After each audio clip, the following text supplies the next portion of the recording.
ഓം കർപ്പണ്യദോഷോപഗതസ്വഭാവകവൃക്ഷാമത്തം ധർമ്മസുമൂഢചേതക യശ്രേയസ്യാനിശ്ചിതം ബ്രൂഹി തന്മേ ശിഷ്യസ്തേ അഹം ശാതിമാം താം പ്രപന്നം. ഓം നമോ ഭഗവതേ വാസുദേവായ. നമോ ഭഗവതേ വാസുദേവായ. ഓം ശ്രീകൃഷ്ണായ പരബ്രഹ്മണേ നമഃ. എല്ലാ സജ്ജനങ്ങൾക്കും ഗുരുവായൂരപ്പൻ്റെ നാമത്തിൽ സാഷ്ടാംഗ പ്രണാമം. ഇന്ന് നമുക്ക് 6-ാം അധ്യായം ധ്യാനയോഗമാണ് ചിന്തിക്കേണ്ടത്. അതുകൊണ്ടാണ് പ്രകൃതി നമ്മളെ അനുഗ്രഹിച്ചിരിക്കുക. പ്രകൃതിയാ ഉള്ളത് മാത്രം നോക്കിക്കൊണ്ട് ധ്യാനിച്ചോളുക.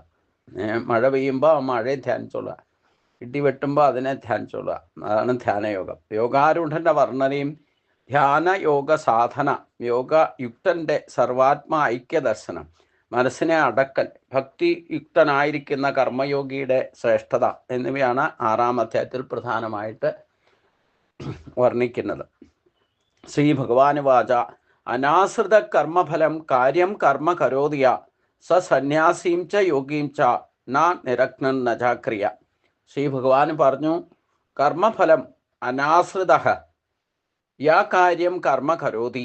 കർമ്മഫലത്തെ ആശ്രയിക്കാതെ യാതൊരുവൻ കർത്തവ്യകർമ്മത്തെ ചെയ്യുന്നുവോ, കർമ്മഫലത്തെ ആശ്രയിക്കാതെ അഥവാ ആശിക്കാതെ യാതൊരുവൻ അവനവൻ്റെ കർത്തവ്യകർമ്മത്തെ ചെയ്യുന്നുവോ, സ സന്യാസിയും ച യോഗിയും ച, അവൻ ഫലത്തിൽ സന്യാസിയും യോഗിയുമാകുന്നു. നിരഗ്ന ച ക്രിയ ന അക്രിയ ച ന. ആ അഗ്നിഹോത്രാദികൾ ചെയ്യാതിരിക്കുന്നവനോ മറ്റ് ക്രിയകൾ ഉപേക്ഷിച്ചവനോ അതുകൊണ്ട് മാത്രം സന്യാസിയോ യോഗിയോ ആകുന്നതല്ല.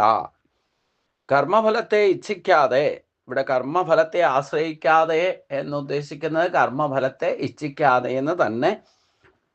അനാശ്രിത എന്ന് പറഞ്ഞാൽ ആശ്രയിക്കാതെ. അപ്പം കർമ്മഫലത്തെ ഇച്ഛിക്കാതെ കർത്തവ്യകർമ്മത്തെ ആര് ചെയ്യുന്നുവോ അവൻ സന്യാസിയും യോഗിയും തന്നെയാകുന്നു. അഗ്നിഹോത്രാദികളും മറ്റ് ക്രിയകളും ഉപേക്ഷിച്ചത് കൊണ്ട് മാത്രം ഒരാൾ സന്യാസിയോ യോഗിയോ ആകുന്നതല്ല. ഗൃഹസ്ഥന്മാർ അനുഷ്ഠിക്കുന്ന അഗ്നിഹോത്രാദി കർമ്മങ്ങൾ സന്യാസിയും യോഗിയും ചെയ്യേണ്ടതായിട്ടില്ല. എന്നാൽ അത്തരം കർമ്മങ്ങൾ ഉപേക്ഷിക്കുന്നത് കൊണ്ട് മാത്രം ഒരാൾ സന്യാസിയോ യോഗിയോ ആകുകയുമില്ല. കർമ്മഫലത്തെ ആശ്രയിക്കാതെ അഥവാ കർമ്മഫലത്തെ ഇച്ഛിക്കാതെ കർത്തവ്യകർമ്മം ചെയ്യുന്നവൻ ആരോ അവൻ സന്യാസിയും യോഗിയും തന്നെയാകുന്നു എന്ന് പറഞ്ഞാൽ ഗുണപരമായിട്ട് അവന് സന്യാസിത്വവും യോഗത്വവും ഉണ്ടെന്ന് സാരം. അപ്പോൾ ഇവിടെ സന്യാസി എന്ന് പറഞ്ഞാൽ തന്നെ സകലതും നശിക്കുക എന്നർത്ഥം. എന്നാൽ സകലതും നശിക്കുക എന്ന് പറഞ്ഞാൽ സന്യാസിക്കും ദേഹബോധമൊക്കെ ഉണ്ട്. പൂർണ്ണമായിട്ട് ദേഹബോധത്തെ വിട്ട ഒരാളൊന്നും അല്ല സന്യാസിയാക്കുക. അത് ശങ്കരാചാര്യന് മാത്രമേ അങ്ങനെ ആയിട്ടുള്ളൂ. അതുകൊണ്ട് 8 വയസ്സിൽ, അതും പൂർവജന്മ ബലം ഉണ്ടാകണം, ഇല്ലെങ്കിൽ അങ്ങനെ ഒരിക്കലും ജനിച്ചപ്പോൾ തന്നെ സന്യാസിയാകാൻ സാധ്യത. അപ്പോൾ അത് പക്വത വരണം എന്ന് അദ്ദേഹം തന്നെ പറയുന്നുണ്ട്. അപ്പോൾ നമുക്ക് സന്യാസയോഗത്തിലേക്ക് പക്വത വരുന്നത് ഒരു ജന്മത്തിലൂടെ മാത്രമായിരിക്കണം നിർബന്ധമില്ല. പിന്നെ ഈ ഗൃഹസ്ഥന്മാർ അനുഷ്ഠിക്കുന്ന അഗ്നിഹോത്രാദി, ഇപ്പം ഗൃഹസ്ഥന്മാരെ പറ്റി പറഞ്ഞു കഴിഞ്ഞാൽ ഇപ്പം പണ്ടൊക്കെ അടുപ്പ് കത്തിച്ചിട്ടാണ് അഗ്നിഹോത്രം എന്ന് പറയുന്നത്. ഇന്ന് അടുപ്പേ കത്തിക്കലില്ല. അപ്പം അഗ്നിഹോത്രം ആരാ? ഗൃഹസ്ഥന്മാരും ചെയ്യലില്ല. എന്ന് വെച്ച് ഗൃഹസ്ഥന്മാർ സന്യാസിയാകുമോ? അതുമില്ല. ഇപ്പം ഗ്യാസ് കത്തിക്കൽ തീ കത്തിക്കണതുകൊണ്ട് അഗ്നിഹോത്രം എന്ന് പറയാൻ പറ്റില്ല. അത് പ്രകൃതി വസ്തുക്കളെ കൊണ്ട്, ഇതും പ്രകൃതി വസ്തുവാന്ന് പറയാൻ വേണമെങ്കിൽ ഗ്യാസ്. പക്ഷേ അത് പാത്രത്തിൽ കൊണ്ടുവരുന്നു, മറ്റത് വിറക് കത്തിച്ചിട്ട് എടുക്കുന്നു. പ്രകൃതിയിലെ വിറക്, അതായത് നശിച്ചതായിരിക്കുന്ന ആ ചെടികളുടെ സസ്യലതാദികളുടെ ഉണങ്ങിയ വസ്തു കൊണ്ട് അഗ്നി കത്തിക്കുന്നതാണ് യഥാർത്ഥത്തിൽ അഗ്നിഹോത്രം.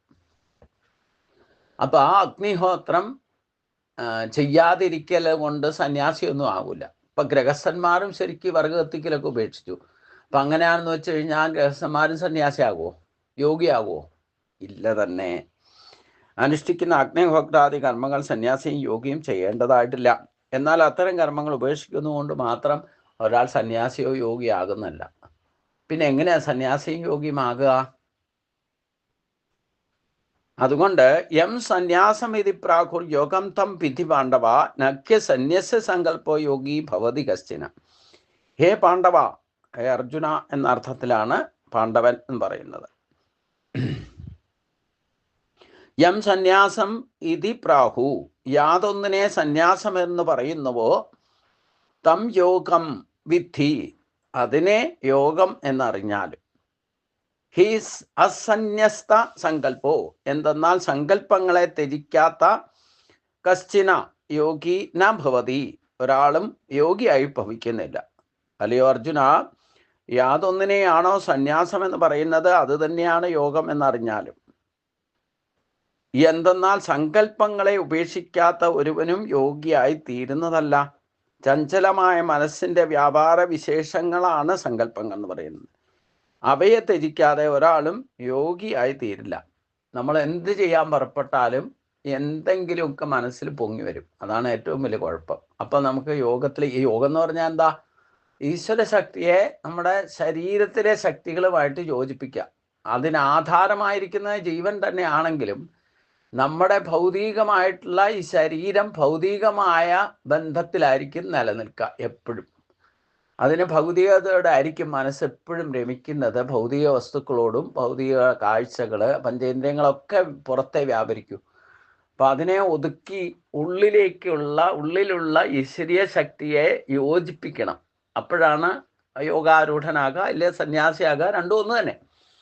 അപ്പോൾ ദേഹബോധത്തിൽ നിൽക്കുന്നിടത്തോളം കാലം ഒരു കാരണവശാലും അവൻ യോഗിയോ സന്യാസിയോ ആകില്ല. അതാണ് ഗൃഹസ്ഥന്മാർക്ക് വരുന്ന ഏറ്റവും വലിയ കുഴപ്പം. അവർക്കും ഗൃഹസ്ഥാശ്രമത്തിൽ ഇരുന്നുകൊണ്ട് സന്യാസിയാകാം. പക്ഷേ നമ്മൾ ഗ്രഹത്തിൽ വസിക്കുന്നിടത്തോളം കാലം ഈ ദേഹബോധം, അല്ലെങ്കിൽ തന്നെ ഇല്ല, സന്യാസിക്കും ഉണ്ടല്ലോ ദേഹബോധം. കാവ്യവസ്ത്രം കൊടുത്തുകൊണ്ടൊന്നും ബാക്കിയെല്ലാം ഉപേക്ഷിച്ചതും കൊണ്ടൊന്നും ദേഹബോധം വിടുന്ന പ്രശ്നമില്ല. ദേഹബോധവും കൂടെ എന്ന് വിടാൻ സാധിക്കുന്നു അവനെ സന്യാസി അഥവാ യോഗിയാകാൻ സാധിക്കും. കാരണം ഈ ഭൗതിക ബന്ധങ്ങളുമായിട്ട് നിൽക്കുന്നിടത്തോളം കാലം അത് മായയിൽ അധിഷ്ഠിതമാണ്. ഭൗതിക ശരീരമായിക്കോട്ടെ ഭൗതിക വസ്തുക്കളായിക്കോട്ടെ. അപ്പോൾ അതിനോടനുബന്ധിച്ച നമ്മുടെ ശരീരവും ഭൗതിക വസ്തുവാണ്. അപ്പോൾ എപ്പോഴും ആ ഭൗതിക വസ്തുക്കളോടായിരിക്കും ശരീരത്തിന് അറ്റാച്ച്മെൻറ്റും മമതയും. എത്ര ഇല്ല എന്ന് പറഞ്ഞാലും ശരീരബോധത്തിൽ നിൽക്കാൻ സാധിക്കുകയുള്ളൂ എന്നർത്ഥം. ദേഹം ഉപേക്ഷിക്കുന്നവരെ ദേഹത്തെ പൂർണ്ണമായിട്ട് ഉപേക്ഷിക്കുക. നമ്മളിപ്പോൾ കുറച്ച് നേരത്തേക്ക് ധ്യാനത്തിലിരിക്കാൻ പറഞ്ഞാലും ഈ അന്നേരം കയറി വരും. നമ്മൾ ഇത് വേറെ ഒന്നും ചിന്തിക്കേണ്ടെന്ന് വിചാരിച്ച് ഭഗവാനെ മാത്രം ധ്യാനിക്കാനിരുന്നാലും വേണ്ടില്ല, അപ്പോൾ വേറെ എന്തെങ്കിലുമൊക്കെ വേണ്ടാന്ന് വിചാരിക്കുന്ന കാര്യമായിരിക്കും പൊങ്ങി വരിക. അപ്പം ഈ ശരീരബോധത്തോടെ ഇരിക്കുക. അത് നിരന്തരം പ്രാക്ടീസ് ചെയ്ത് ഒരു നിമിഷത്തേക്കാണെങ്കിലും ശരീരം വിട്ട്. എന്നാൽ നമുക്ക് ഈ കഴിവുണ്ട്, ഇല്ലാന്നാതും വിചാരിക്കണ്ട.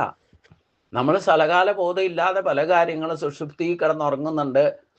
സ്ഥലകാലം പോയി എവിടെ കിടത്തിയെന്ന് അറിയില്ല. നന്നായിട്ട് ഉറങ്ങും, ഒരു നിമിഷത്തേക്ക് നന്നായിട്ട് ഉറങ്ങിയിട്ടുണ്ടെങ്കിൽ ശരീരബോധം വിടും, ഈ സ്ഥലകാല ബോധവും വിടും.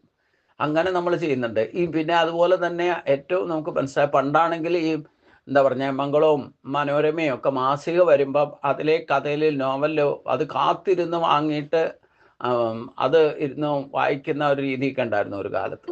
ഈ മൊബൈൽ വരുന്നവരെ അതിലായിരുന്നു എല്ലാവരും ഡിപ്പെൻഡ് ചെയ്തത്. ഇപ്പോൾ അത് പോയിട്ട് ഇപ്പോൾ മൊബൈലിൻ്റെ മുകളിലാണ്.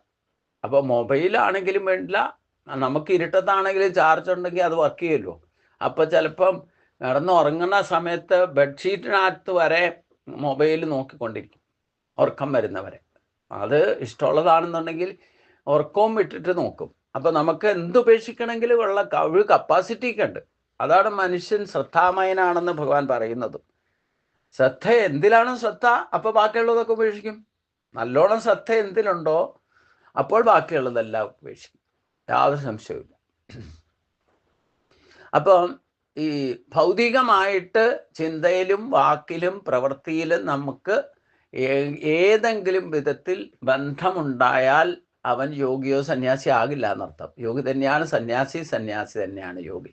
ദേഹബോധം വിട്ടയാളാണ് സന്യാസി എന്ന് പറയുന്നത്. സകലത്തിൽ നസിക്കുക എന്ന് പറഞ്ഞാൽ ദേഹബോധത്തിൽ വിട്ടിട്ട് ആത്മബോധത്തിൽ നിൽക്കുന്നവനെ സന്യാസി എന്ന് പറയാം. അത് വേഷം നമ്മൾ എന്ത് വേണേലും ധരിച്ചോളൂ, ഒരു വിരോധമില്ല. വേഷത്തിലല്ല കാര്യം, നമ്മുടെ മനസ്സ് ഒരു വേഷം കിട്ടും, ആ വേഷം അഴിച്ചു വെക്കണം, അവിടെയാണ് പ്രശ്നം.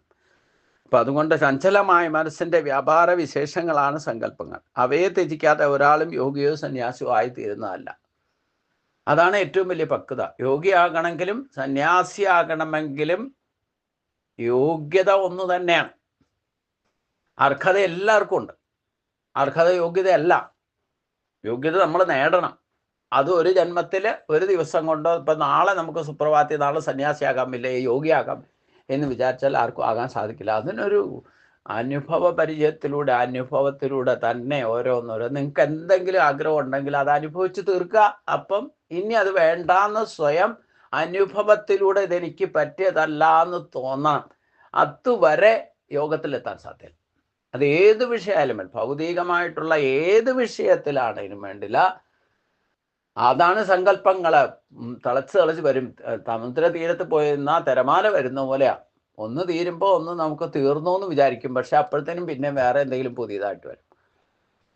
അപ്പം നവമായിട്ട് തോന്നും. അപ്പോൾ പിന്നെ അതിൻ്റെ പിന്നാലെ അറ്റാച്ച്മെൻ്റ് ഉണ്ടായാൽ പിന്നെ അതിൻ്റെ ആർജിക്കാൻ വേണ്ടിയിട്ടുള്ള ഓട്ടായി നെട്ടോട്ടായി ശരീരം വരെ അതിന് വേണ്ടിയിട്ട് ഉപയോഗിക്കും. ചിലപ്പോൾ അതിൻ്റെ പിന്നാലെ പോയിട്ട് ഈ ജന്മം തീരും. പിന്നെ എങ്ങനെ യോഗ? അപ്പോൾ എത്ര ജന്മം നമ്മളിപ്പോൾ ഇതൊക്കെ മനസ്സിലാക്കിയിട്ട് തന്നെ ഈ ജന്മം കൊണ്ട് ചിലപ്പോൾ എല്ലാവർക്കും യോഗമൊന്നും സാധ്യമല്ല. അപ്പം എന്നാൽ ഇത് മനസ്സിലാക്കിക്കൊണ്ട് പോകുമ്പോൾ കുറേശ്ശെ ഒരു ഡിറ്റാച്ച്മെൻറ്റിലേക്ക് എത്തും. അത് ഒരു ജന്മം കൊണ്ടാവില്ല. അത് പല ജന്മത്തിലൂടെ അനുഭവത്തിലൂടെ വിരക്തി ഉണ്ടാക്കണം. അല്ലാതെ ഒരാൾ പറഞ്ഞു നിർത്തോ ദേഷ്യം എടുത്തു എന്ന് വിചാരിച്ച ഒരാൾക്ക് പെട്ടെന്ന് വിരക്തനാകാനൊന്നും സാധിക്കില്ല. അഥവാ അങ്ങനെ മിറാക്കിൾ സംഭവിച്ച ആരെങ്കിലും ആകുന്നുണ്ടെങ്കിൽ അവന് ഉറപ്പായിട്ടും പൂർവ്വജന്മവാസന ബലം ഉണ്ടാകും. അല്ലാതെ ഒരു സുപ്രഭാതത്തിനൊന്നും ആർക്കും സാധ്യമല്ല. അത് ശങ്കരാചാര്യരായാലും വേണ്ടില്ല, രമണ മഹർഷി ആയാലും വേണ്ടില്ല. 17 വയസ്സ് വരെ അതുമായിട്ട് യാതൊരു ബന്ധമില്ലാതിരുന്ന രമണ മഹർഷി 17 വയസ്സിന് ശേഷം ക്ലിക്കായി. പിന്നെ ശരീരത്തെ പോലും മറന്നിട്ടിരുന്നു. എന്നിട്ട് ശരീരത്തെ പുഴുവരിക്കാൻ തുടങ്ങിയിട്ട് പോലും അറിഞ്ഞില്ല എന്ന് അർത്ഥം. അതാണ് യഥാർത്ഥത്തിൽ യോഗം, അതാണ് സന്യാസം. പക്ഷേ എന്നാലും ഞാൻ പറയുന്നു, ശരീരമാധ്യം കലു ധർമ്മസാധന ആയതുകൊണ്ട് ശരീരത്തെ അങ്ങനെ കേടുവരുത്താനും പാടില്ല. കേടുവരുത്താൻ നമുക്ക് പിന്നെയും എത്രയോ കാലം അദ്ദേഹം പിന്നെയും ജീവിച്ചിരുന്നു. അതുകൊണ്ട് തീരുവാണെങ്കിൽ പുഴു തിന്ന് ശരീരം തീരുകയാണ്, നമ്മൾ ഈശ്വരിലേക്ക് എത്തുവാണെങ്കിൽ ശരി, ഓക്കെ. അത് സാധിക്കുന്നിടത്തോളം സാധിക്കാത്തിടത്തോളം കാലം ധർമ്മമാർഗത്തിലല്ല, ധർമ്മക്ഷേത്രത്തെ ഉപയോഗിക്കേണ്ടതായിട്ട് വരും. അപ്പോൾ അതിനെ നമ്മൾ ശ്രദ്ധിക്കണം, അതിനെ ഉപാസിക്കണം, അതിനെ ആദരിക്കണം. അത് ഈശ്വരൻ്റെ തന്നെ ഒരു വസ്തുവാണല്ലോ, അപരാശക്തി കൊണ്ട് നിർമ്മിച്ചതാ. അപ്പോൾ അത് വേണ്ടാത്തതാണെങ്കിൽ നമുക്ക് തരണ്ടല്ലോ. അപ്പോൾ ആ ശരീരമാധ്യം കലു ധർമ്മസാധനം എന്ന് പറഞ്ഞാൽ ഈ ശരീരമുള്ളപ്പോൾ മാത്രമേ നമുക്ക് അത് ഉപേക്ഷിച്ച് നിലനിൽക്കുന്ന ഒരു പ്രാക്ടീസ് ഉണ്ടാകാൻ സാധിക്കും. അതുകൊണ്ട് ശരീരം വേണ്ട എന്ന് തീരുമാനിച്ചാലും നമുക്കത് ഉപയോഗിക്കാനുള്ള പക്വത നിസ്സംഗഭാവത്തിൽ, അറ്റാച്ച്മെൻറ്റും ഡിറ്റാച്ച്മെൻറ്റും ഇല്ലാതെ നമുക്ക് നിസ്സംഗഭാവത്തിൽ ശരീരത്തെ പെർഫെക്റ്റായിട്ട് ഉപയോഗിക്കാൻ സാധിക്കണം. അത് ഒരു കാരണവശാലും ഒരു സമയത്തും അത് നമ്മളെ ഡിസ്റ്റർബ് ചെയ്യാനിട വരുന്ന എപ്പോഴാണ്? ശരീരത്തിന് എന്തെങ്കിലും അസുഖം വന്നാൽ, എന്തെങ്കിലും പ്രശ്നം വന്നാൽ, ശരീരബോധത്തിലേക്ക് പോയാൽ ഈ ധ്യാനവും ഇല്ല ഒന്നും സാധ്യമല്ല. ജപതപാദികൾക്കൊക്കെ തടസ്സമുണ്ടാവും. നമ്മൾ എത്ര ബോധത്തിലേക്ക് എത്തി, ആത്മബോധത്തിലേക്ക് എത്തിയാലും ശരീരബോധം ഒരു നിമിഷത്തേക്ക് വന്നാൽ നമ്മൾ പ്രശ്നത്തിൽപ്പെടും. പിന്നെ എന്തെങ്കിലുമൊക്കെ പൊന്തി വരും. ശരീരബോധം പൂർണ്ണമായിട്ട് വിട്ടു കഴിഞ്ഞാൽ പിന്നെ ശരീരത്തിന് പിന്നെ ക്യാൻസർ വന്നാൽ എന്താ അസുഖം വന്നാൽ എന്താ, ആരെങ്കിലും തല്ലിയാലെന്താ? പക്ഷെ അത് നമുക്ക് നടന്നു പോകുമ്പോൾ വെറുതെ കാല് തട്ടിയാൽ പോരെ, വേദന എടുക്കില്ലേ? അപ്പം ബ്രഹ്മജ്ഞാനിയായിരുന്നു ഉദ്ദേശിച്ചു ശരീരത്തിൽ ഉണ്ടാകുന്ന കൺസിക്വൻസീസ് ഒക്കെ അനുഭവിക്കണം, അതല്ലാതെ പറ്റില്ല.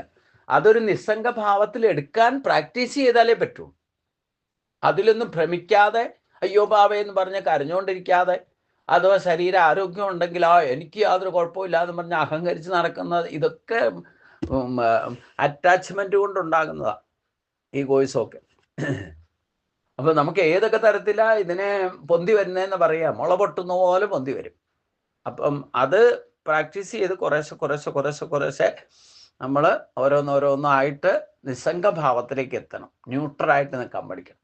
അതാണ് ഉദ്ദേശിക്കുന്നതെന്നർത്ഥം. പക്ഷേ അതും ചഞ്ചലമായ മനസ്സിൻ്റെ വ്യാപാര വിശേഷങ്ങളെ കൊണ്ട് ഈ ചഞ്ചലാവസ്ഥ ഉണ്ടായിക്കൊണ്ടിരിക്കും. അപ്പോൾ അതുകൊണ്ട് ആ സങ്കല്പങ്ങളാണ് അതിന് കാരണം. അത് പ്രാക്ടിക്കലി നമ്മൾ ചിലപ്പോൾ ശരീരം കൊണ്ട് അതിൻ്റെ പിന്നാലെ പോകുന്നൊന്നുമില്ല, അതെടുക്കാൻ പോകില്ല, വേണ്ടാന്ന് ഉപേക്ഷിച്ചിരിക്കുകയായിരിക്കും. പക്ഷേ എന്നാലും മനസ്സ് കൊണ്ട് അതിങ്ങനെ സങ്കല്പിക്കും. അത് കിട്ടിയിരുന്നേ, ഇത് കിട്ടിയിരുന്നേ, അങ്ങോട്ട് പോയിരുന്നേ, ഇങ്ങോട്ട് പോയിരുന്നേ, അങ്ങനെ ആയിരുന്നല്ലേ, ഇങ്ങനെ ആയിരുന്നേ, ഇങ്ങനെയൊക്കെ ആലോചിക്കുമ്പം അത് മനസ്സിൻ്റെ ചഞ്ചലാവസ്ഥ കൊണ്ടാണ് ഉണ്ടാകുന്നത്.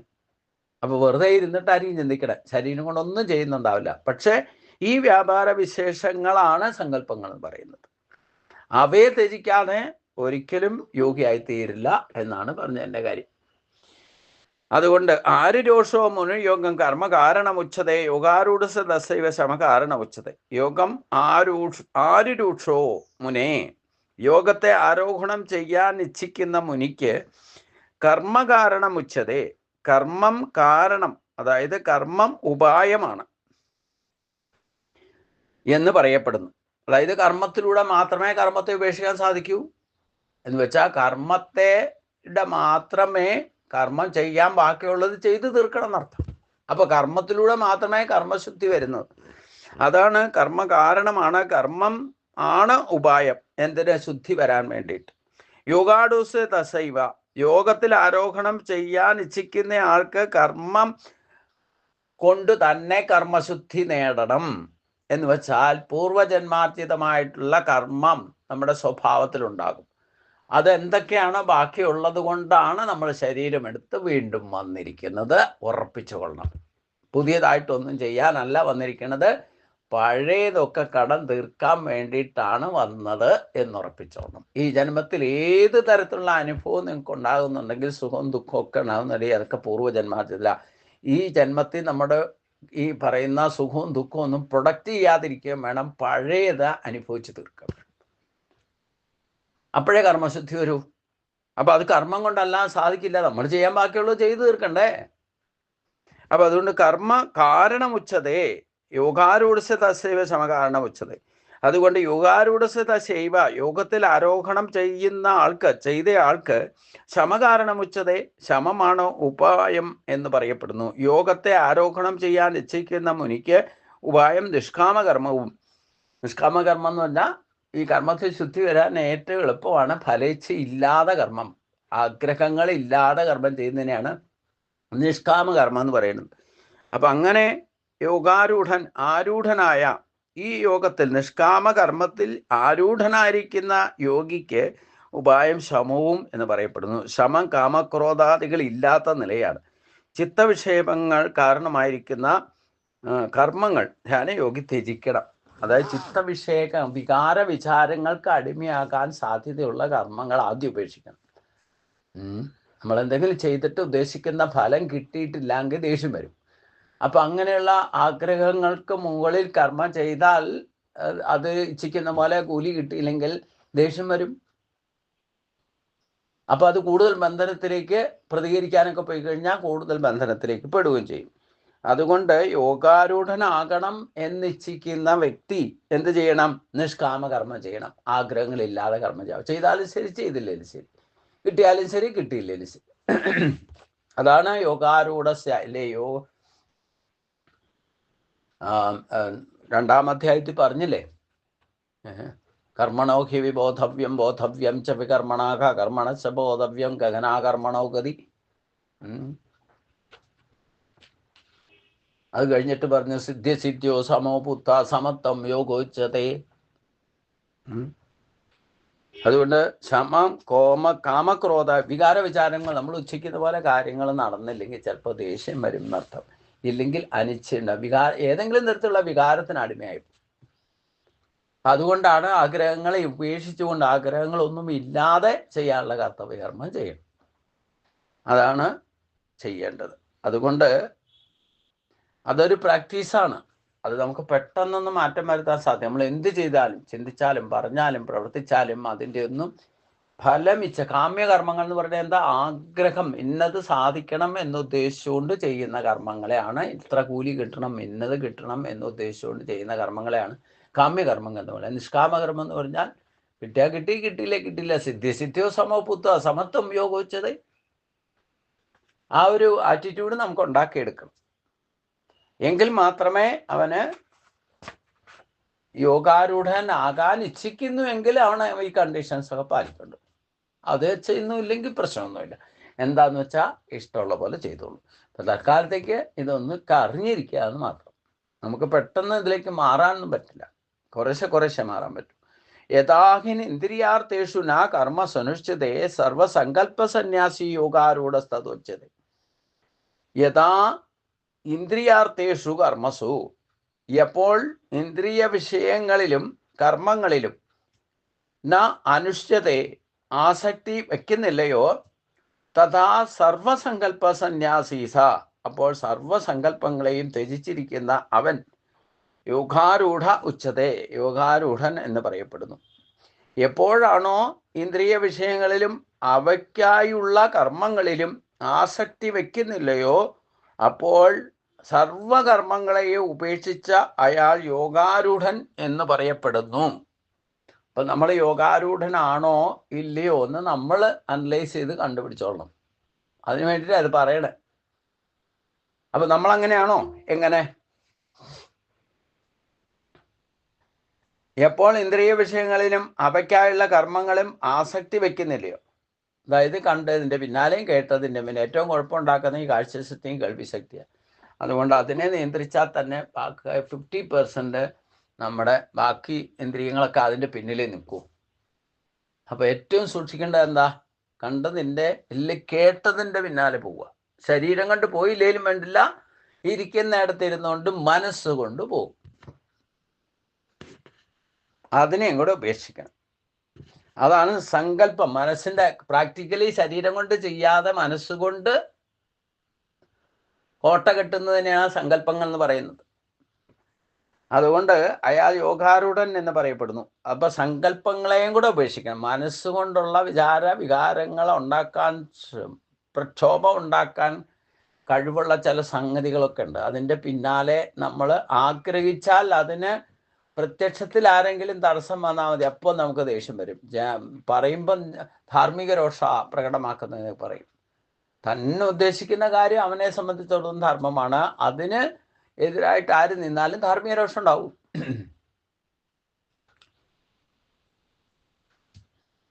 അപ്പം അതുകൊണ്ട് ധ്യാനനിഷ്ഠ കൈവരുമ്പോൾ ഇന്ദ്രിയ വിഷയങ്ങളിലേക്ക് മനസ്സ് പോവില്ല. ഈ അവസ്ഥയാണ് സമം എന്ന് പറയുന്നത്. ഈ അവസ്ഥ കൈവരുമ്പോഴാണ് ഒരാൾ യോഗാരൂഢനാകുന്നത്. അതുകൊണ്ട് ഈ ഒരു പ്രാക്ടീസ് നമുക്ക് ഇന്ദ്രിയങ്ങളെ നിയന്ത്രിക്കാൻ സാധിക്കുന്നുണ്ടെങ്കിൽ നമ്മൾ കുറച്ച് നേരം ധ്യാനം ശീലിക്കണമെന്ന് തന്നെയാണ് ഭഗവാൻ പറയുന്നത്. അത് ഉദ്ധവഗീത പറയുമ്പോൾ ഭാഗവതത്തിലും പറയുന്നുണ്ട്, ഇതിലും പറയുന്നുണ്ട്. നമ്മൾ അതേപ്പറ്റി അങ്ങനെ ഒരു സംഗതി ഉണ്ടെന്ന് വരെയുള്ള വിചാരം ഇല്ലാതെ നടക്കണം ഭൗതിക നോട്ടങ്ങളുടെ പിന്നാലെ. അപ്പോൾ കുറച്ച് നേരം നമ്മൾ വീണ്ടുവിരാജം ചെയ്ത് ഇരിക്കണം. നമ്മൾ എന്താണോ ആഗ്രഹിക്കുന്നത് അതിൻ്റെ ഗുണവും ദോഷമൊക്കെ കണ്ടുപിടിച്ചോളണം. അതിന് ആദ്യം ചെയ്യേണ്ടത് എന്താ? നമ്മുടെ ആത്മശക്തിയാണ് ഇതിനൊക്കെ നിധാനമെങ്കിൽ ആത്മശക്തിയെ ഉണർത്തണം. അതാണ് ഇനി ഏറ്റവും 6-ാം അധ്യായത്തിലെ ഏറ്റവും പ്രധാനപ്പെട്ട ശ്ലോകമാണ് 5-ാമത്തെ ശ്ലോകം. ഉദ്ധരേത് ആത്മനാത്മാനം ന ആത്മാനവസാദേത് ആത്മൈവ ആത്മനോ ബന്ധൂരാത്മൈവരുവിരാത്മന. ആത്മാനം ആത്മനാ ഉദ്ധരേത്, ആത്മാവിനെ തന്നെ ഉദ്ധരിക്കണം. ഇത് തൻ്റെ കൈകളെ കൊണ്ട് തന്നെ ഉയർത്തിക്കൊണ്ടുവരണം എന്നർത്ഥം. ലളിതമായിട്ട് പറഞ്ഞാൽ തൻ്റെ കൈകളെ കൊണ്ട് തന്നെ ഉയർത്തിക്കൊണ്ടുവരണം. ഈ കൈകളാണല്ലോ നന്മയും തിന്മയും ചെയ്യിപ്പിക്കുന്നത്. കർമ്മേന്ദ്രിയങ്ങളെ ഏറ്റവും ശ്രേഷ്ഠമായ ഇന്ദ്രിയം എന്ന് പറയുന്നത് അവനവൻ്റെ കൈകളാണ്. ആ കൈകളെ കൊണ്ടാണ് നല്ല കൈയാണോ ചീത്ത കൈയാണോ എന്നൊക്കെ ആൾക്കാരെ കൊണ്ട് പറയിപ്പിക്കണം. ഒരു കൈ നല്ല കൈയാണോ ഒരു ചീത്ത കൈ. ഒന്ന് ആസുരി സമ്പത്താണ് കൈ നിറയെ, മറ്റേ കയ്യിൽ ദൈവിക സമ്പത്തുമാണ്. ഒരു കൈ നിറയെ നമുക്ക് ദൈവിക സമ്പത്തും അത്രയും തന്നെ മറ്റേ കയ്യിൽ ആസുരി സമ്പത്തും തന്നിട്ടുണ്ട്. അപ്പം അത് രണ്ടും ഒരേപോലെ യോജിച്ചാലേ ആത്മശക്തിയെ ഉയർത്തിക്കൊണ്ടുവരാൻ പറ്റും. ഒന്നിനെ മാത്രം കൂട്ടാൻ ശ്രമിച്ചാൽ എന്താ കുഴപ്പം? മറ്റേത് തളരുമ്പോൾ ബാലൻസ് തെറ്റും. അതുകൊണ്ട് ആ തുലനാവസ്ഥയിൽ ബാലൻസ് കൊണ്ടു നടക്കണം. അതുകൊണ്ട് ഉത്തരേത് ആത്മനാത്മാനം ന ആത്മാനവസേത്, ആത്മാവിനാൽ തന്നെ ഉയർത്തിക്കൊണ്ടുവരണം. അപ്പോൾ ആത്മാവിനെ ഒരു കാരണവശാലും അതപ്പതിപ്പിക്കരുത്. ഹി ആത്മനാ ബന്ധു ആത്മാ ഏവഹ. എന്തെന്നാൽ ആത്മാവിൻ്റെ ബന്ധു ആത്മാവ് തന്നെയാണ്, ആത്മാവിൻ്റെ ശത്രു ആത്മാവ് തന്നെയാണ്, ആത്മാവിൻ്റെ ശത്രുവും ആത്മാവ് തന്നെയാണ്. ആത്മാവിനെ ആത്മാവിനാൽ ഉയർത്തണം. ആ ആത്മാവിനെ അധപ്പതിപ്പിക്കാൻ ഇടവരുത്തരുത് ഒരു കാരണവശാലും. എന്തെന്നാൽ തൻ്റെ ബന്ധു താൻ തന്നെയാണ് എന്നർത്ഥം. തൻ്റെ ശത്രുവും താൻ തന്നെയാകുന്നു. ആത്മീയ ഉന്നതിക്കുള്ള യജ്ഞം താൻ തന്നെ ചെയ്യേണ്ടതാണ്. മാർഗനിർദ്ദേശം മാത്രമേ ഗുരുവിൽ നിന്നുണ്ടാകുകയുള്ളൂ. തനിക്ക് ബന്ധവും ശത്രുവും ആത്മാവ് തന്നെയാണ്. തൻ്റെ ശത്രുവും തൻ്റെ ബന്ധുവും താൻ തന്നെയാണ് എന്നർത്ഥം. അപ്പം അതുകൊണ്ട് ഈ 6-ാമത്തെ അധ്യായത്തിലെ ഏറ്റവും പ്രധാനപ്പെട്ട ഒരു ശ്ലോകമാണ്. തന്നെ പച്ച മലയാളത്തിൽ പറഞ്ഞാൽ കാരണവന്മാരൊക്കെ പറഞ്ഞ് കേട്ടിട്ടുണ്ടാവും. ആദ്യം സ്വയം നന്നാകൂ, എന്നിട്ട് കുടുംബം നന്നാക്കൂ, എന്നിട്ട് സമൂഹം നന്നാക്കാൻ ഇറക്കപ്പെട്ടാൽ മതി. അപ്പം തന്നിലുള്ള ആത്മശക്തിയെ ഉണർത്തിയാൽ പിന്നെ ഓട്ടോമാറ്റിക്കായിട്ട് ബാക്കിയൊക്കെ നേരെ ആയിക്കോളും. നമ്മളെ എതിർത്ത് നിൽക്കുന്നവർ പോലും അനുകൂലമായിട്ട് മാറും. അത് ബന്ധുക്കളായിക്കോട്ടെ ശത്രുക്കളായിക്കോട്ടെ ത്രിവിധ ബന്ധനത്തിൽപ്പെട്ടവർ പോലും പ്രകൃതി പോലും നമുക്ക് അനുകൂലമായിട്ട് മാറും. നമ്മൾ പ്രകൃതി എന്ന് പറയുന്നത് എന്താ? നമ്മുടെ സ്വഭാവം, പ്രകൃത്യാ നമുക്ക് കിട്ടിയിട്ടുള്ള ശരീരം പോലും നമ്മൾ ഇച്ഛിക്കുന്ന വിധത്തിൽ വഴങ്ങുന്ന അവസ്ഥയിലേക്ക് ഇല്ലെങ്കിൽ എന്താ കുഴപ്പം? എനിക്ക് എന്നത് കിട്ടണം, അത് വേണം, ഇത് വേണം, എനിക്ക് അങ്ങനെ ആയാലേ പറ്റൂ, ഇങ്ങനെ ആയാലേ പറ്റുള്ളൂ, ഇങ്ങനെ എല്ലാ കാര്യത്തിലും ജീവിത ചുറ്റുപാടുകളെ പോലും ഇത്തരത്തിൽ സ്പർദ്ധയിൽ കൊണ്ടെത്തിക്കുന്നു. അപ്പം അതില്ലാതിരിക്കുന്നുണ്ടെങ്കിൽ ആത്മബോധം ഉണ്ടാക്കണം എന്നുണ്ടെങ്കിൽ ആത്മാവിനാൽ തന്നെ ഉയർത്തിക്കൊണ്ടുവരാം. അതായത് ഈ ഒരൊറ്റ പ്രോസസ്സ് അവരവർ തന്നെ ചെയ്യണം. ഇതിനെ മാർഗദർശനം ചെയ്യാൻ മാത്രമേ ഗുരുവിന് സാധിക്കൂ. ഇത് പ്രത്യേകം ഓർത്തിരിക്കണം. ഇതിന് കേവലം മാർഗദർശനം മാത്രമേ ഗുരുവിന് ലഭിക്കുകയുള്ളൂ. അതിനപ്പുറത്തേക്ക് ഒരു കാരണവശാലും കടക്കാൻ നിവൃത്തിയില്ല. അപ്പം തൻ്റെ കൈ കൊണ്ട് തന്നെ ഉദ്ധരിക്കണമെങ്കിൽ തന്നെപ്പറ്റി ശരിക്കും അനലൈസ് ചെയ്തിരിക്കണം. ഇപ്പോഴത്തെ എൻ്റെ സ്വഭാവം എന്താ? അതും ആ സ്വഭാവം വെച്ചുകൊണ്ട് നമ്മുടെ പൂർവ്വജന്മ വാസനാകൃതമായിട്ടുള്ള കർമ്മങ്ങൾ ചെയ്യാൻ പുറപ്പെടുമ്പം ഈ കൃഷ്ണനെ സ്മരിക്കാതെ തന്നിഷ്ടത്തിനാ പ്രവർത്തിക്കുന്നുണ്ടെങ്കിൽ അവൻ യാതൊരു സംശയവുമില്ല യുക്തിവാദിയോ എന്താ പറഞ്ഞ നിരീശ്വരവാദിയായിട്ട് മാറും. കുറേശ്ശെ ഈശ്വരഭാവം വന്നാലാണ് കുറച്ച് ഗുണവും ദോഷവും തിരിച്ചറിഞ്ഞുകൊണ്ട് ഈശ്വരഭജനത്തിലേക്ക് വരിക. അതും അനേക ജന്മങ്ങളിലാണ് ഈ ഒരു തലത്തിലേക്ക് വരുന്നത്. നമ്മൾ ഓട്ടോമാറ്റിക് ഒരു പ്രോസസ്സുണ്ട് ഈശ്വരൻ നിശ്ചയിച്ച് വെച്ചിരിക്കുന്നത്. അതനുസരിച്ചുകൊണ്ട് അനേക ജന്മങ്ങൾ എടുത്ത് പക്ഷിമൃഗാദികളൊക്കെ ആയിട്ട് ജനിച്ചതാണ്. അതിൽ നിന്ന് ഓട്ടോമാറ്റിക് പ്രോസസ്സിൽ നിന്നാണ് നമ്മൾ മനുഷ്യജന്മത്തിലേക്ക് എത്തിയത്. മനുഷ്യജന്മത്തിൽ എത്തുമ്പോഴാണ് എന്താണ് ദൈവ സമ്പത്ത്, എന്താണ് ആസുരി സമ്പത്ത്, എന്താണ് ശ്രേയസ്, എന്താണ് പ്രേയസ് എന്നൊക്കെ മനസ്സിലാക്കാനുള്ള അവസരങ്ങൾ ഉണ്ടാകുന്നത്. നിങ്ങൾ പെർഫെക്റ്റായിട്ട് ഈശ്വരീയ പാത ആത്മബോധത്തിലേക്ക് ജിജ്ഞാസുവായിട്ട് നമ്മൾ പ്രത്യക്ഷമായിട്ടോ പരോക്ഷമായിട്ടോ നമ്മളിൽ ഈശ്വരശക്തി തന്നെയാണ് മായാസ്വരൂപമായിട്ട് പ്രവർത്തിക്കുന്നത് എന്നറിഞ്ഞുകൊള്ളുക. അത് നമ്മുടെ തന്നെ ബന്ധുക്കളുടെ രൂപത്തിലാകാം, സുഹൃത്തുക്കളുടെ രൂപത്തിലാകാം, ഇതൊന്നും ഇല്ലാതെ വേറെ ഏതെങ്കിലും ബന്ധത്തെ രൂപത്തെ പങ്കിടാം. അപ്പം നമുക്ക് ക്ലാരിറ്റി തരാൻ വേണ്ടിയിട്ട്, അല്ലെങ്കിൽ ഈ പാതയിലേക്ക് പ്രവേശിക്കണം എന്ന് നിങ്ങൾ നിശ്ചയിച്ചു കഴിഞ്ഞാൽ ഒരു ചുവട് വച്ചാൽ മതി. ബാക്കി 4 ചുവട് നിങ്ങളെ കൊണ്ട് ഗുരുവായൂരപ്പൻ വയ്പ്പിക്കും. അതിന് ഇൻഗ്രീഡിയൻസ് എന്താ വേണ്ടതെന്നുണ്ടെങ്കിൽ അതൊക്കെ ഭഗവാൻ എത്തിച്ചു തരും എന്ന് മനസ്സിലാക്കും. അപ്പോൾ അതുകൊണ്ട് അത് നമ്മളെ ശരിക്കും നമ്മുടെ ആത്മശക്തിയെ ഉണർത്തിക്കൊണ്ട് വന്നാൽ പിന്നെ എല്ലാ കാര്യങ്ങളും പെർഫെക്റ്റായിട്ട് നടക്കാൻ തുടങ്ങും. അവിടെ നമുക്ക് മനഃശാന്തി ഉണ്ടാവുള്ളൂ. അങ്ങനെയാണല്ലോ, രാവിലെ എഴുന്നേറ്റാൽ നമ്മൾ ഇച്ഛിക്കുന്ന കാര്യമൊക്കെ സാധിച്ചാൽ അന്ന് നല്ല മൂടാ. സാധിച്ചില്ല എന്തെങ്കിലും കാര്യത്തിന് ചിലപ്പോൾ അമ്മയുടെ കയ്യിൽ അച്ഛൻ്റെ കയ്യിൽ ചീത്ത കേൾക്കേണ്ടി വന്നു കഴിഞ്ഞാൽ പിന്നെ അന്നത്തെ ദിവസം മുഴുവൻ നെഗറ്റീവ് ആയിരിക്കും. അപ്പോൾ അതിനെ ഇടവരുത്താതിരിക്കണം. അച്ഛനും അമ്മയ്ക്കും ചെയ്യേണ്ട, ഞാൻ പറയും, ഗ്രഹസാശ്രമ ധർമ്മത്തിൽ ഓരോ 4 ആശ്രമം കിടക്കണം. അല്ലാതെ നിങ്ങൾക്ക് പക്വത വരുന്ന പ്രശ്നമില്ല. ഒന്നും അനുഭവിച്ചറിയാതെ മറ്റതിലേക്ക് പോയാൽ പൂർണ്ണത വരില്ല. ഏതോ ഒരു സിനിമയിലുണ്ടല്ലോ, ശ്രീനിവാസൻ സന്യസിക്കാൻ പോയിട്ട് പകുതി വഴിയിൽ ഉപേക്ഷിച്ച് വരുന്നു. ശ്രീനിവാസൻ്റെ കാര്യം മാത്രമല്ല, ഞാൻ ലൈഫിൽ ലൈവായിട്ട് കണ്ടിട്ടുണ്ട്. ഒരമ്മ 4-5 മക്കളുള്ള അമ്മ. മക്കളൊക്കെ ഓരോ സ്ഥലത്ത് കല്യാണം, 4 പെൺകുട്ടികളുണ്ട്, ഒരു ആൺകുട്ടിയുണ്ട്. അവരുടെയൊക്കെ കല്യാണം കഴിഞ്ഞു. അവരൊക്കെ അവരവരുടെ കാര്യങ്ങൾ സെറ്റിലായി പെർഫെക്റ്റായിട്ട് കുടുംബം നടക്കുന്നുണ്ട്. ഭർത്താവ് മരിക്കുകയും ചെയ്തു. എന്നിട്ട് ഈ അമ്മ സന്യാസം സ്വീകരിച്ച് ഇല്ലേ സന്യസിക്കണമെന്നും പറഞ്ഞുകൊണ്ട് പോയി. അത് നമ്മൾ ഗുരുവായൂരൊക്കെ പോകുമ്പോൾ ശ്രദ്ധിച്ചാൽ അറിയാം. മമ്മിയവർക്ക് പോകണ വഴി ഗുരുബാബ ഉണ്ട്. ആ ഗുരുബാബയുടെ അടുത്ത് പോയിട്ട് ആ സന്യാസം സ്വീകരിച്ചു. എന്നിട്ട് 1 വർഷത്തിനും ഈ അമ്മ തിരിച്ചു വന്നു. എനിക്ക് നേരിട്ട് നമ്മുടെ ഒരു ബന്ധുവും കൂടെ.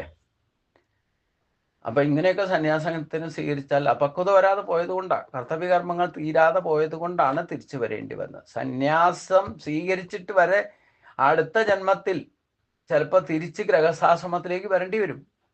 അതറിയില്ലല്ലോ നമുക്ക് പൂർവ്വജന്മത്തിൽ സന്യാസിയായിരുന്നു എന്നുള്ളത്. അപ്പം എനിക്ക് പൂർവ്വജന്മത്തിൽ ആരായിരുന്നു എന്തായിരുന്നു കൃത്യമായിട്ട് അറിയാം. പക്ഷെ ഞാൻ സന്യാസി അല്ലായിരുന്നു, ഗ്രഹസ്ഥാശ്രമിയായിരുന്നു. അങ്ങനെ യോഗീശ്വരനായതാ. അതുകൊണ്ട് ആ തലത്തിൽ തന്നെ ഞാൻ എപ്പോഴും നിൽക്കണം. പലരും ഉപേക്ഷിക്കാൻ ഇതൊക്കെ ഉപേക്ഷിച്ചിട്ട് സന്യാസം സ്വീകരിച്ചുകൂടെ എന്ന് പറഞ്ഞാലും എനിക്ക് ഗ്രഹസ്ഥാശ്രമ ധർമ്മത്തിൽ സന്യാസം യോഗീശ്വരൻ പറഞ്ഞാൽ തന്നെ സന്യാസിയാണ്. അപ്പോൾ ആ ഒരു ലെവലിലേക്ക് ഇനിയും കുറേ കാര്യങ്ങൾ ചെയ്തു തീർക്കാണ്ട്, അപ്പോഴേ അതിലേക്ക് എത്തുള്ളൂ. അതും ആ പോസ്റ്റിലേക്ക് എത്തിയിട്ട് പേര് നമുക്ക് കിട്ടില്ല അപ്പം. പക്ഷെ അങ്ങനെ ആയിരുന്നു എന്ന് പറഞ്ഞിട്ടുള്ളൂ. എന്നാലും അതും ഒരു അച്ചീവ്മെൻറ്റാണ്.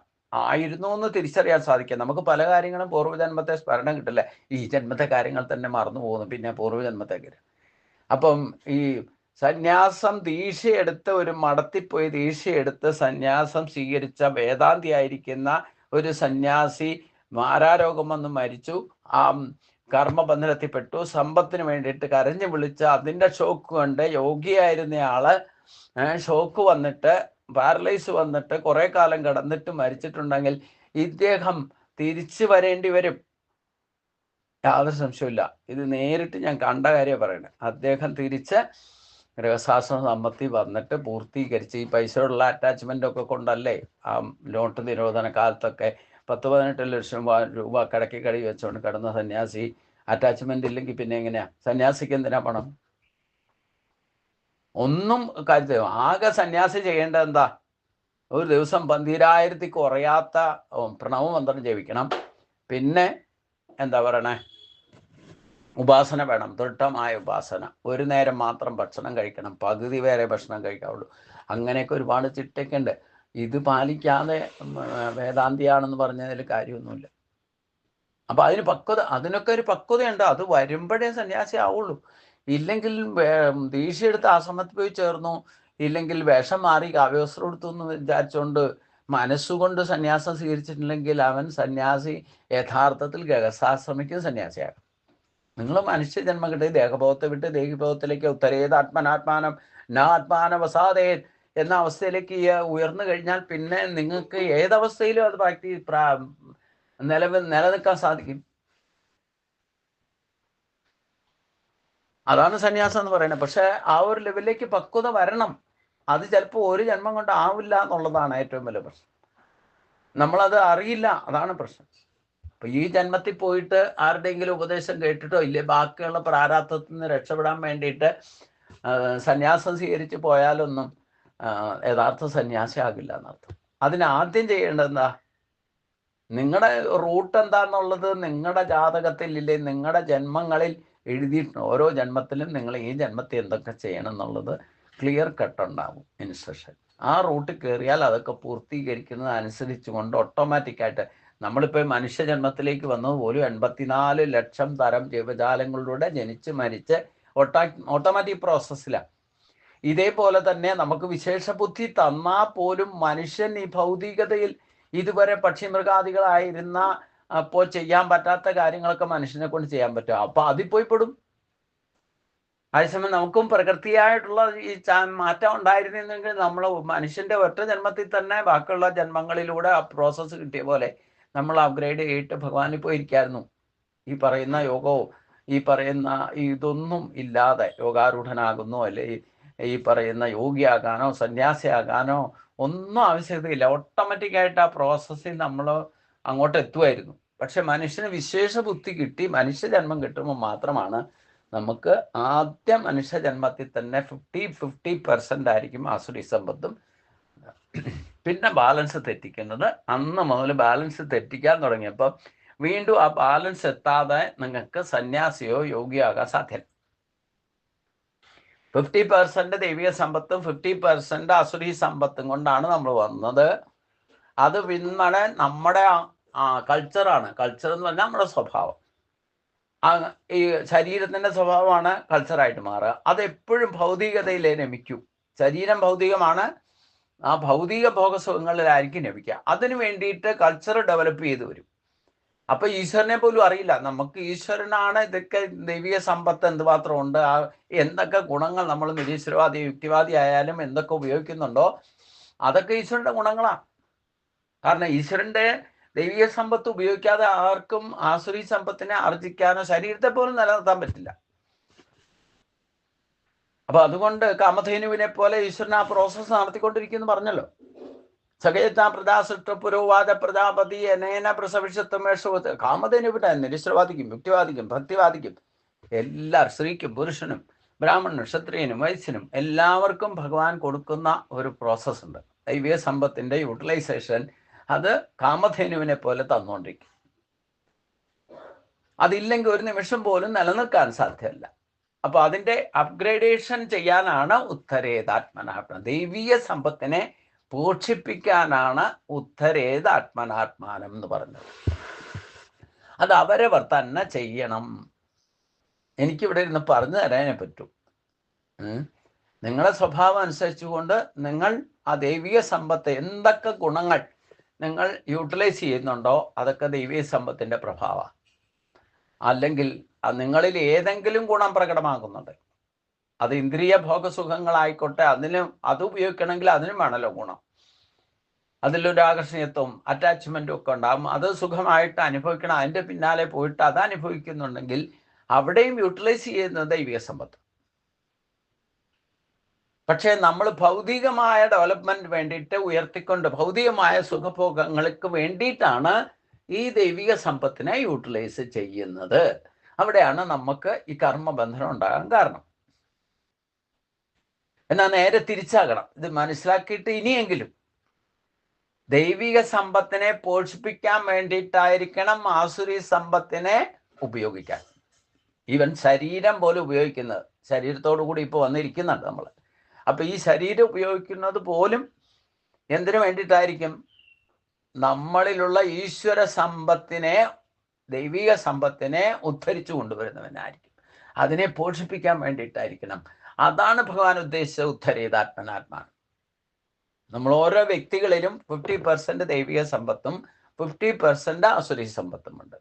ദൈവിക സമ്പത്ത് ആത്മാവിൽ അധിഷ്ഠിതമാണ്. ആത്മാവിനാണ് ഈ ഗുണങ്ങളൊക്കെ കൊടുത്തിരിക്കുന്നത്. മറ്റത് ശരീര സംബന്ധ. ആസുരി സമ്പത്ത് എന്ന് പറയുന്നത് ഒക്കെ ശരീര സംബന്ധ. അപ്പൊ നമ്മൾ പൊതുവെ ആശ്രയിക്കുന്നത് ഈ പ്രത്യക്ഷ ഭക്തിയും പ്രകടന ഭക്തിയും കൊണ്ട്. ഭക്തി ഇല്ലാത്തവരുടെ കാര്യം പറയുകയും വേണ്ട. അവർ ടോട്ടൽ ശരീരത്തിന് മാത്രം പ്രാധാന്യം കൊടുത്തുകൊണ്ട് ബാക്കിയൊന്നും ഇല്ല എന്ന് പറഞ്ഞ് നടക്കുന്നവരാ. എന്നാലും അവർക്ക് അറിയാതെയാണെങ്കിലും ഈ ജീവൻ ശരീരത്തിൽ ഇല്ലാതെങ്കിൽ അവനവൻ്റെ ഇഷ്ടത്തിന് നടക്കാനോ വിശ്വസിക്കാനോ വിശ്വസിക്കാതിരിക്കാനോ നിരീശ്വരവാദവും യുക്തിവാദവും ആകാനോ അവനവൻ്റെ ശരീരത്തെ നിലനിർത്താൻ വേണ്ടിയിട്ട് ഇന്ദ്രിയ ഭോഗസുഖങ്ങളെ ഭക്ഷണം കഴിക്കാതിരിക്കാൻ പറ്റുമോ? നിരീശ്വരവാദിയാന്ന് പറഞ്ഞുകൊണ്ട് ശ്വസിക്കാതിരിക്കാൻ പറ്റുമോ? എനിക്കിതൊന്നും വേണ്ട എന്ന് പറഞ്ഞിട്ട്. പക്ഷെ ഇതെവിടുന്നാണ് കിട്ടുന്നതെന്ന് അവർ ആലോചിക്കുന്നില്ല എന്ന് മാത്രം. അപ്പൊ അങ്ങനെ ആസുരി സമ്പത്തിനെ നിലനിർത്താൻ പോലും അറിയാതെ നമ്മൾ ഈശ്വര സമ്പത്തിനെ യൂട്ടിലൈസ് ചെയ്യണം.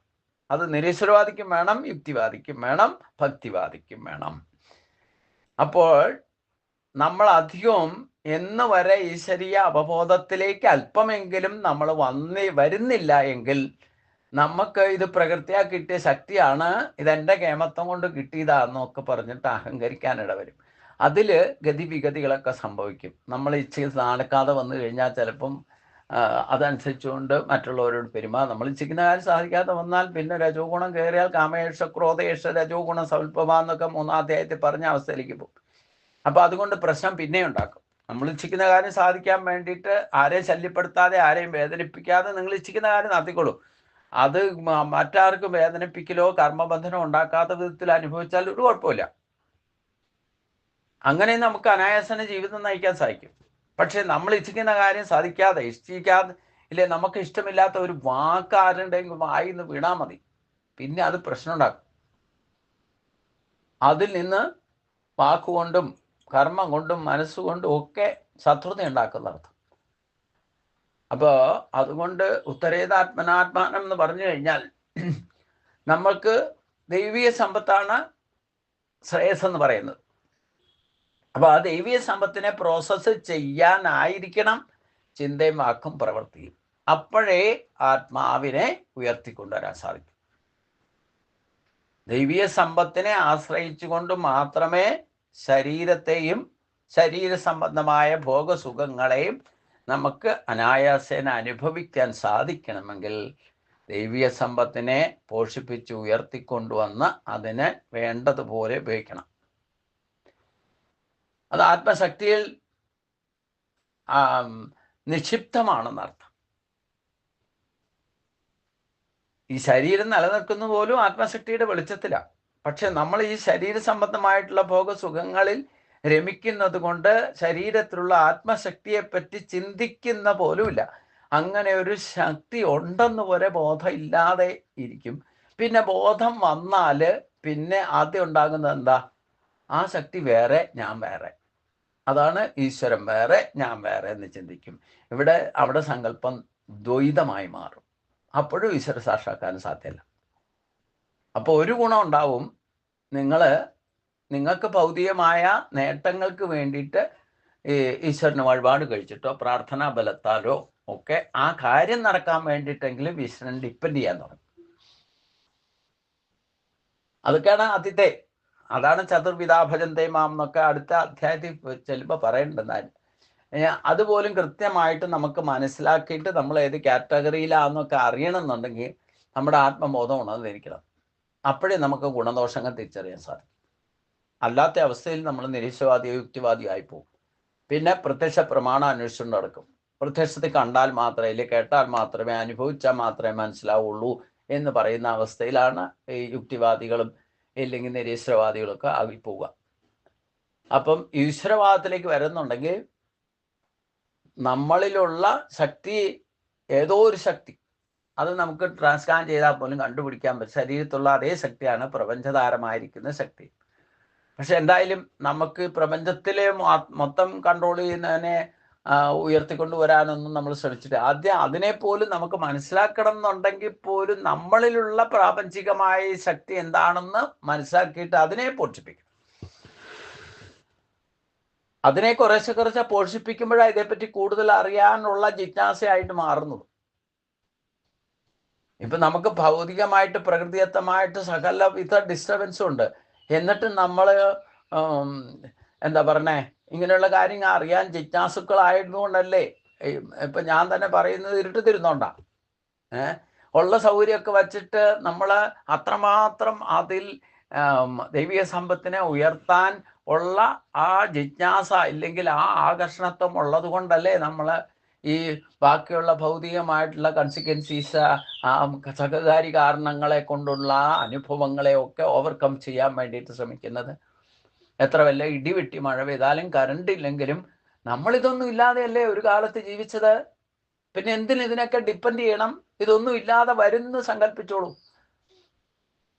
കൃത്രിമമായിട്ട് മനുഷ്യൻ എന്ത് ഉണ്ടാക്കി വെച്ചാലും അത് ഇടയ്ക്കിടയ്ക്ക് നമ്മളെ ബോധിപ്പിക്കും ഇത് ശാശ്വതമല്ല എന്നുള്ളത്. ഇവിടെ ഫ്രിഡ്ജ് വേണ്ട എന്ന് പറഞ്ഞാൽ എന്നിട്ട് ഒരാൾ ഇവിടെ കൊണ്ടുവന്ന് വെച്ചു. ഇപ്പൊ ഫ്രിഡ്ജ് ഓഫായിട്ട് 2 ദിവസമായി. അപ്പൊ ഇതില്ലാതെ ജീവിക്കുന്ന ആൾക്ക് ഇതൊന്നും ഇല്ലെങ്കിലും പ്രശ്നമൊന്നുമല്ല.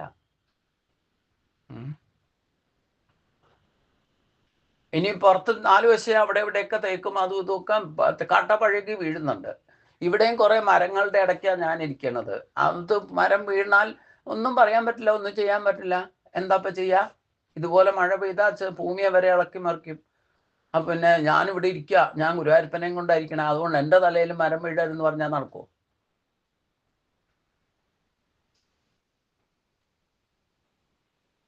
എന്നാലും നമുക്ക് അതിനെയൊക്കെ മുൻകൂട്ടി കണ്ടുകൊണ്ടുള്ള തയ്യാറെടുപ്പ്. ഫ്രിഡ്ജിരിക്കുന്ന സാധനം മാറ്റിയിട്ട് ഞാനിപ്പോൾ ഇനി എന്തെങ്കിലും സംഭവിച്ചാൽ ഗുരുവായൂരപ്പനെ അവിടെ കൊണ്ടിരുത്താൻ വേണ്ടിയിട്ടുള്ള സാധനം ഇപ്പോൾ 50% കാര്യങ്ങൾ ഇപ്പോൾ അകത്തായി. ഇപ്പോൾ ഇരുട്ടാണെങ്കിലും അകത്തിരുന്നുണ്ടോ? പുറത്തിരുന്നാൽ എന്താ കുഴപ്പമെന്ന് ചോദിച്ചു കഴിഞ്ഞാൽ കറണ്ടില്ല, ബാക്കിയുള്ളതുകൊണ്ട് മഴ പെയ്താൽ അതിൻ്റെ ശബ്ദവും കൂടെ നിങ്ങൾ അവിടെ കേൾക്കേണ്ടി വരും.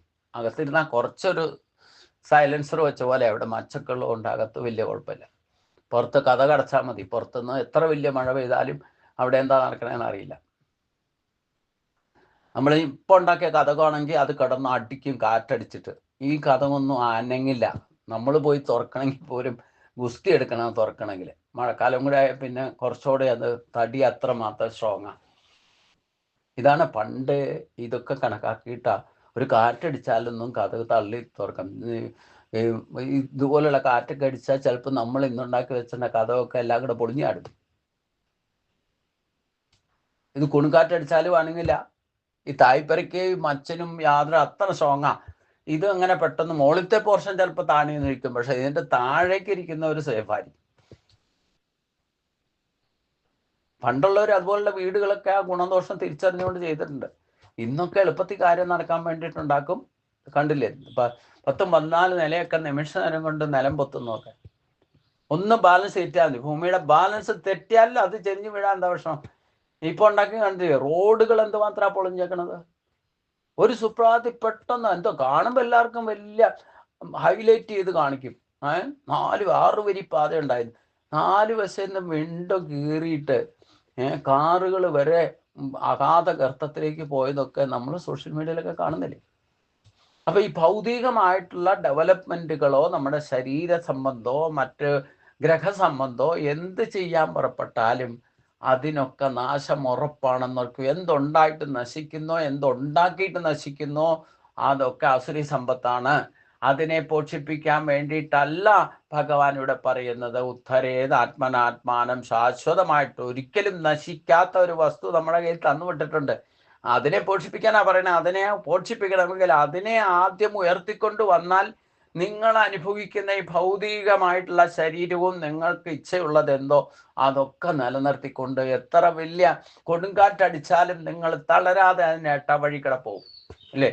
സുനാമി അടിച്ചിട്ടും സുനാമി കയറി ഇറങ്ങിപ്പോയിട്ടും മരിക്കാത്ത വ്യക്തി ഇന്ത്യയിലുണ്ട്.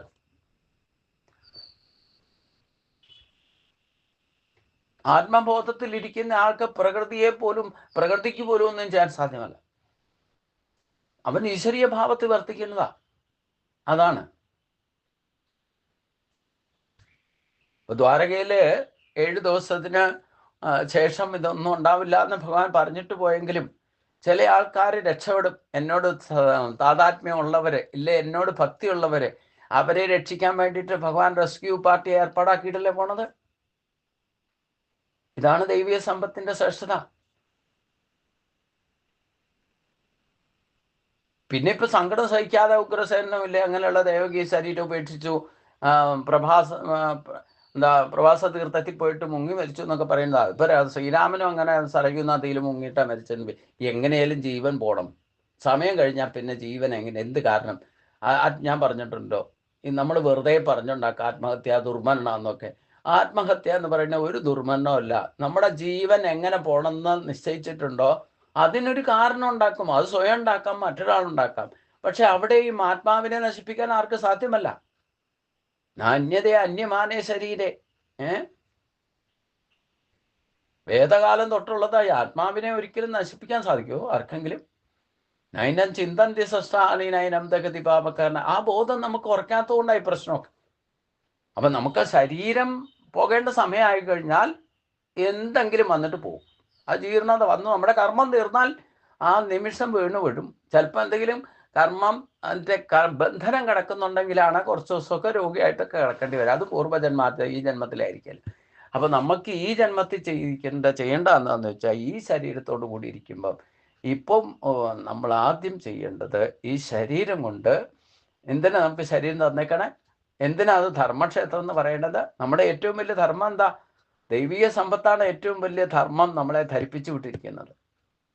അതിന് ക്ഷതം വരാതെ വിധത്തിൽ ചിന്തിക്കാനും പറയാനും പ്രവർത്തിക്കാൻ വേണ്ടിയിട്ടാണ് ശരീരം കിട്ടിയേക്കണേ.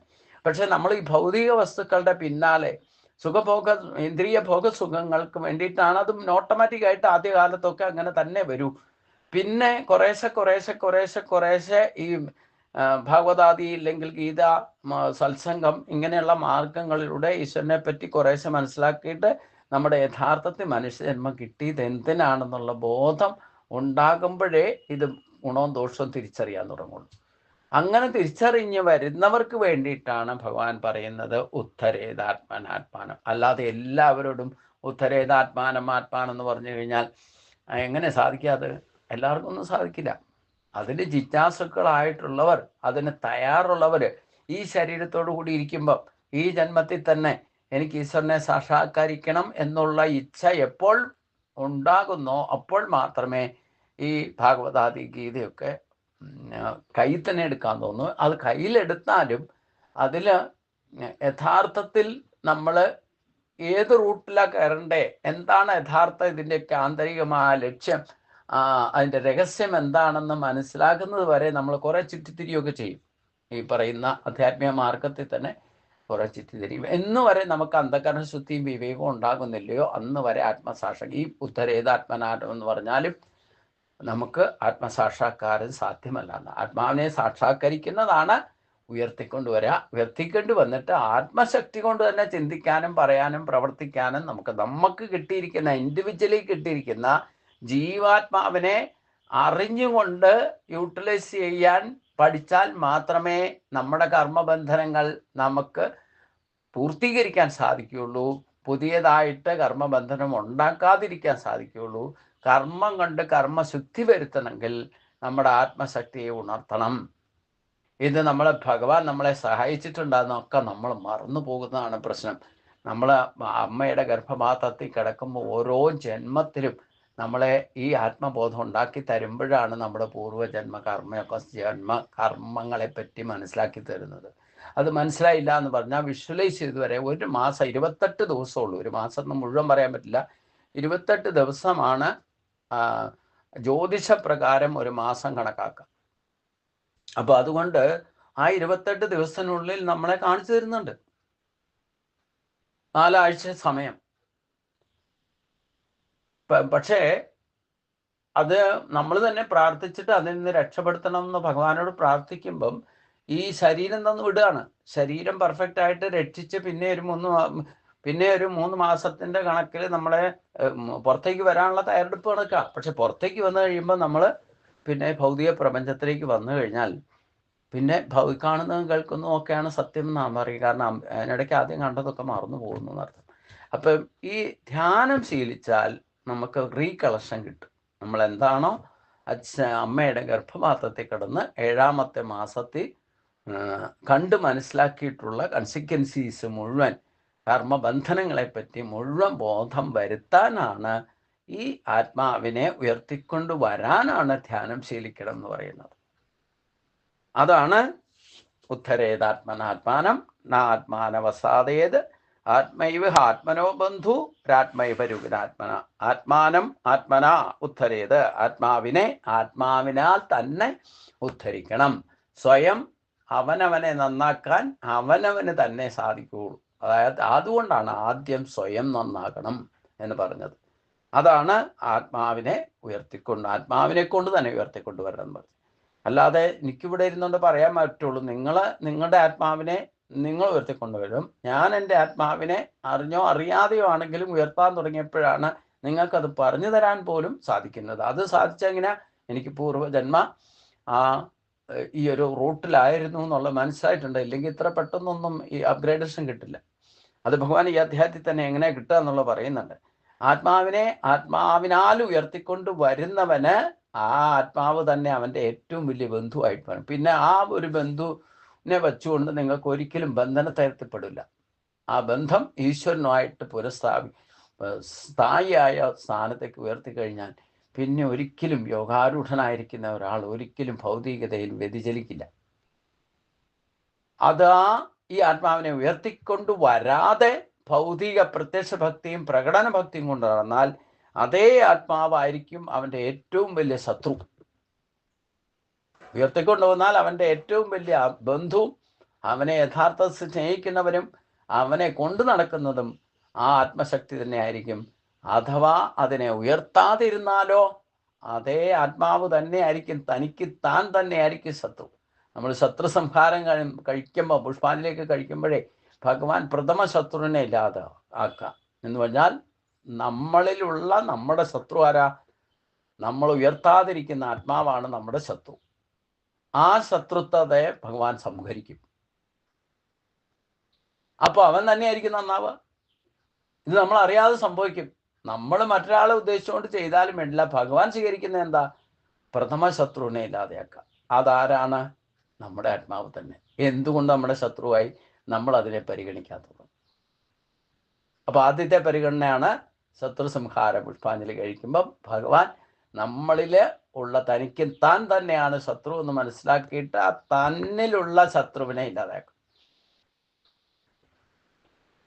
അപ്പം അതുകൊണ്ട് ആത്മീയ ഉന്നതിക്കുള്ള യജ്ഞം താൻ തന്നെ ചെയ്യേണ്ടതാണെന്ന് അടിസ്ഥാനപരമായിട്ട് ഇവിടെ ഭഗവാൻ സമർത്ഥിക്കുന്നു. മാർഗനിർദ്ദേശം മാത്രമേ ഒരു ഗുരുവിൽ നിന്നോ ഭഗവാനിൽ നിന്നോ ലഭിക്കുന്നുള്ളൂ. തനിക്ക് ബന്ധുവും ശത്രുവും താൻ തന്നെയാണെന്ന് അറിഞ്ഞുകൊള്ളുക. അതുകൊണ്ട് ആണ് പച്ച മലയാളത്തിൽ പറയുന്നത്, ആദ്യം സ്വയം നന്നാകൂ, എന്നിട്ട് കുടുംബം നന്നാകും. കുടുംബത്തിൽ ഒരാൾ ആത്മബോധമുള്ള ആളായാൽ മതി, ആ കുടുംബം നന്നായിക്കോളും. പിന്നെ ഒരു വിളക്ക് കത്തിച്ച് വെച്ചാൽ ഇരുട്ടിന് അവിടെ ഇരിക്കാൻ പറ്റും. അങ്ങനെയുള്ള കുടുംബങ്ങൾ ഉണ്ടായാലോ പിന്നെ സമൂഹം നന്നായിക്കോളും. പണ്ടൊരു കാലത്ത് ഈ കൂട്ടുകുടുംബങ്ങളൊക്കെ നടന്നു നിൽക്കുമ്പം എല്ലാവർക്കും, പ്രത്യേകിച്ച് ബ്രാഹ്മണ കുടുംബങ്ങളിലൊക്കെ ഒരു അടുക്കളത്തേവരോ അല്ലെങ്കിൽ ഉപാസനാമൂർത്തിയൊക്കെ ഉണ്ടാകും. അത് ആരെങ്കിലുമൊക്കെ പാരമ്പര്യമായിട്ട് കൃത്യമായിട്ട് അത് പരിപാലിച്ചിരുന്നു. ഇന്നുള്ള തലമുറ അതിനെ എങ്ങനെ ഒഴിവാക്കാം എന്ന് വിചാരിച്ചുകൊണ്ട് നടക്കുക. കർപ്പക്കാവ് ഉണ്ടായിരുന്നെങ്കിലും ക്ഷേത്രം ഉണ്ടായിരുന്നെങ്കിലും ഒക്കെ ഒഴിവാക്കാൻ വേണ്ടിയിട്ട് നടക്കുക. അത് കൃത്യമായിട്ട് പരിപാലിക്കാൻ അവർക്ക് അതിൻ്റെ ഒന്നും ആവശ്യമില്ല എന്നുള്ള നിലയിലാണ്. അപ്പോൾ അതെന്തിനാ വെച്ച് പൂജിക്കുന്നതെന്ന് വെച്ചാൽ കുടുംബത്തിൽ ഒരാളെങ്കിലും ഈ ഈശ്വരൻ്റെ പേരിൽ അവനവനെ തന്നെയാണ് ഉദ്ധരിക്കപ്പെടുക. ആ ഈശ്വരയുടെ ഗുണങ്ങൾ കുടുംബത്തിൽ ഒരാളെങ്കിലും ചെയ്യാൻ തുടങ്ങിയാൽ, അത് പ്രകടമാക്കാൻ തുടങ്ങിയാൽ, ബാക്കിയുള്ളതും ഉള്ളവരും ഓട്ടോമാറ്റിക്കായിട്ട് അതിൻ്റെ ഛായയിൽ വരും എന്നുള്ളതാണ് ഏറ്റവും വലിയ ശ്രേഷ്ഠത. അതുകൊണ്ട് ഈ 5 ശ്ലോകങ്ങളാണ് ഇന്ന് നമ്മൾ ചിന്തിക്കുന്നത്. നമ്മുടെ ആത്മാവിനെ നമ്മൾ തന്നെ ഉയർത്തിക്കൊണ്ടുവരണം. ഏറ്റവും ഈ അധ്യായത്തിലെ ഏറ്റവും നമ്മൾ നോട്ട് ചെയ്ത് വെക്കേണ്ട ഒരു ശ്ലോകമാണ് ഉദ്ധരേത് ആത്മനാത്മാനം ന ആത്മാനവസാദി ആത്മൈവ ആത്മനോ ബന്ധുരാത്മൈവ പരിപുരാത്മന. ഈ 5 ശ്ലോകങ്ങൾ ഒന്നുകൂടെ പാരായണം ചെയ്തുകൊണ്ട് നമുക്ക് സമർപ്പിക്കാം. അത് ഷഷ്ടോധ്യായക ധ്യാനയോഗക ശ്രീ ഭഗവാൻ വാച അനാശ്രിത കർമ്മഫലം കാര്യം കർമ്മ കരോതിയ സ സന്യാസീം ച യോഗീം ച ന നിരഗ്നിർന ചാക്രിയ യം സന്യാസമിതി പ്രാഹുർ യോഗം തം വിദ്ധി പാണ്ഡവ നഖ്യ സന്യസ്യ സങ്കൽപ്പോ യോഗീ ഭവതി കശ്ചിന ആരുരോക്ഷോ മുനുയോഗം കർമ്മകാരണമുച്യതേ യോഗാരൂഢസ്യ തസ്യൈവ സമകാരണമുച്യതേ.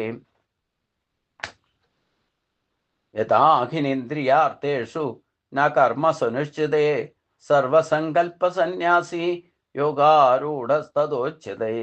ഉദ്ധരേദാത്മനാത്മാനം നാത്മാനവസാദേൻ ആത്മൈവ ഹ്യാത്മനോ ബന്ധു ആത്മൈവ രിപുരാത്മനാം. ഓം തസ്സത്. ഓം കായേന വാചാ മനസേന്ദ്രിയർവാ ബുദ്ധ്യാത്മനാ വാ പ്രകൃതേ സ്വഭാവാ കരോമി യദ്ദത് സകലം പരസ്മൈ നാരായണായേതി സമർപ്പയാമി. ഓം നാരായണായേതി സമർപ്പയാമി. ഓം പീതാംബരം കരവിലാസംഘചക്രം കമോദകീം സരസിജങ്കരണാസമുദ്രം രാധാസഹായമതിസുന്ദരമന്ദഹാസം വാതാലേശമനിശം ഹൃദി ഭാവയാമി. വാതാലേശമനിശം ഹൃദി ഭാവയാമി. നാരായണ നാരായണ നാരായണ നാരായണ നാരായണ നാരായണ നാരായണ നാരായണ നാരായണ നാരായണ നാരായണ നാരായണ നാരായണ നാരായണ. ഗുരുവായൂരപ്പാ ശരണം. ശ്രീ ഗുരുവായൂരപ്പാ ശരണം. ഓം ശാന്തി ശാന്തി ശാന്തി.